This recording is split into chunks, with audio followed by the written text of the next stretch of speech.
Vamos a hablar un poco de nuevo de estos casos. Hay 24 arrestos relacionados con ese fraude, ese tipo de fraude de aquí, del sur de la Florida. Eric Padrón, ex fiscal, abogado, criminalista, está conmigo. Vamos a tratar de analizar un poco todo esto. ¿Por qué el sur de la Florida? ¿Por qué tanto aquí en el sur de la Florida? Y además es algo que se le da una gran relevancia en el gobierno federal. Estamos hablando del procurador general, el fiscal general, como se le quiera llamar, que ha hecho un anuncio y específicamente esos 24 casos son de aquí, del sur de la Florida. Lo que sucede es que en nuestro condado tenemos muchos ancianos y muchos ancianos que son inmigrantes de otros países. Entonces son fácil conseguir. Vulnerables, son personas muy vulnerables y por eso que es tan fácil. Los permisos, esto es otro tema importante. Se habla del fraude, después vamos a hablar un poco cómo se organiza ese tipo de fraude, las investigaciones cómo son. Pero ¿qué tipo de permiso hacen falta? ¿Deberían ser más estrictos los controles a la hora de decir, bueno, yo tengo una licencia y ahora usted y yo vamos a ir y abrir una clínica de este tipo? Bueno, antes era mucho más fácil. Básicamente antes era como conseguir una hipoteca. Eso ocurría con los corredores de hipotecas. Se iba, se sacaba un examen y era una responsabilidad tremenda la que tenían esas personas. Mucho dinero en juego, algo tan importante como la residencia de una persona que estaba invirtiendo ahí los ahorros de toda su vida. Y era una persona que no tenía mayor conocimiento, vamos a decirlo claramente. Iba, sacaba la licencia, se la daban y empezaba a ganar dinero. Hoy antes lo que se veía, por ejemplo, es que una persona simplemente con una computadora desde su casa podía tener una clínica y nadie investigaba nada. Hoy en día es un poco más complicado porque el gobierno ha tratado de aplicarle más recursos judiciales. ¿Eso es estatal? ¿Ese tipo de permisos son estatales? Estatales y federales. Tiene que ser aprobado por el gobierno federal para recibir fondos de Medicare. Y esto lo que es Medicare. Claro. No le están haciendo fraude a pacientes privados, obviamente. Entonces, lo que pasa es que ellos lo que tienen que conseguir son o los pacientes o los números de los pacientes. Entonces, lo que muchas veces hacen es que buscan a personas vulnerables y les ofrecen dinero. Dicen, por ejemplo, si usted se firma con nuestra clínica, le vamos a dar un dinerito todos los meses por aceptar nuestros servicios, tanto sea terapia física, servicios por la diabetes o lo que sea.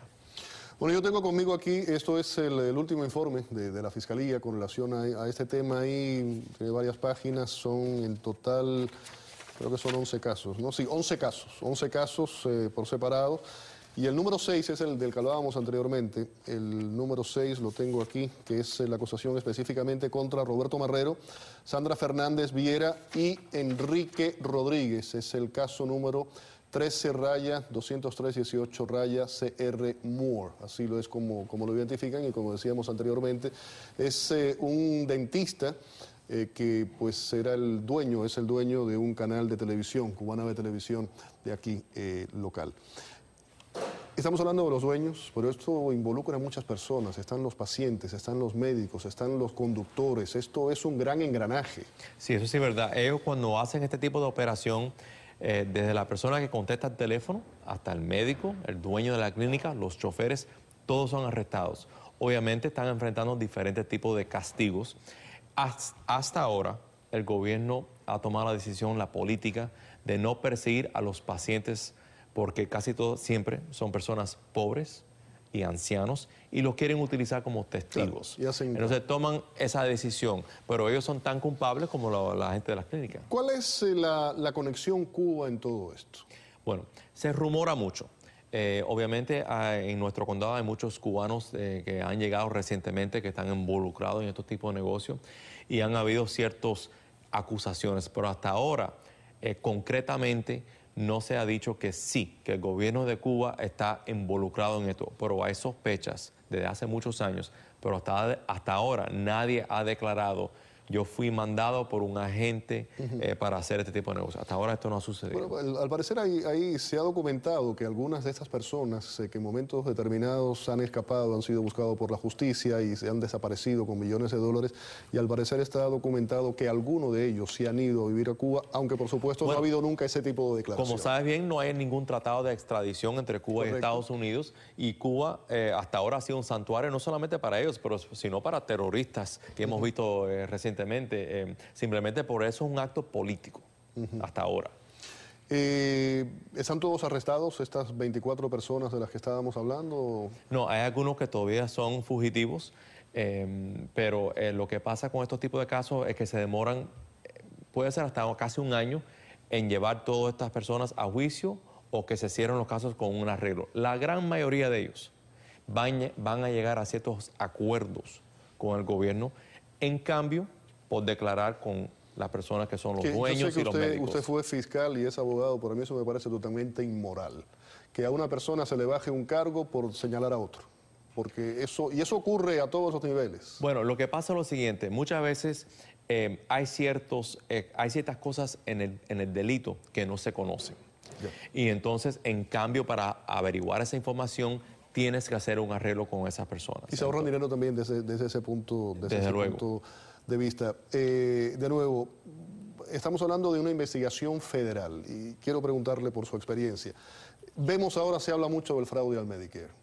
Hace un tiempo atrás todo era fraude hipotecario.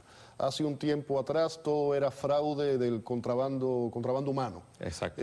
¿Por qué hay momentos determinados que el gobierno utiliza el dinero y dice vamos a centrarnos en esto, después vamos a esto? Bueno, lo que tiene es que tenemos recursos limitados y entonces hay que determinar en qué se van a enfocar esos recursos. ¿Pero está de acuerdo con esto que le decía? Bueno, es que no hay una alternativa. Yo era fiscal estatal. Llegó un momento que como nosotros, como fiscales estatales, estamos acusando a personas que robaban en los bancos. Históricamente, el gobierno federal se ocupaba de ese tipo de delito, pero después del septiembre de 11 del 2001, claro, esos recursos se dedicaron al terrorismo. Claro. Entonces, los estados tenían que responder y lamentablemente eso es lo que pasa ahora mismo. Eric, un placer tenerlo aquí en el Gracias programa. Por la invitación. Eric Padrón, ex fiscal, abogado criminalista, acompañándonos y tratando de hacernos entender un poco más cómo funciona todo esto. Vamos a la pausa. Al regresar se planifica un juego entre un equipo de peloteros de Cuba y otros del exilio. Y entre la nómina cubana hay algunos beisbolistas muy polémicos, como por ejemplo Germán Mesa y Lázaro Vargas. Los dejo ahora con esto. La conocida actriz norteamericana Angelina Jolie reveló hoy que se sometió a una cirugía para extirparse ambos senos, tras enterarse de que tiene un gen que hace extremadamente probable que desarrollara cáncer de mama. La actriz de 37 años de edad escribió que tomó la decisión al pensar en sus 6 hijos y después de ver a su propia madre morir muy joven de cáncer de mama.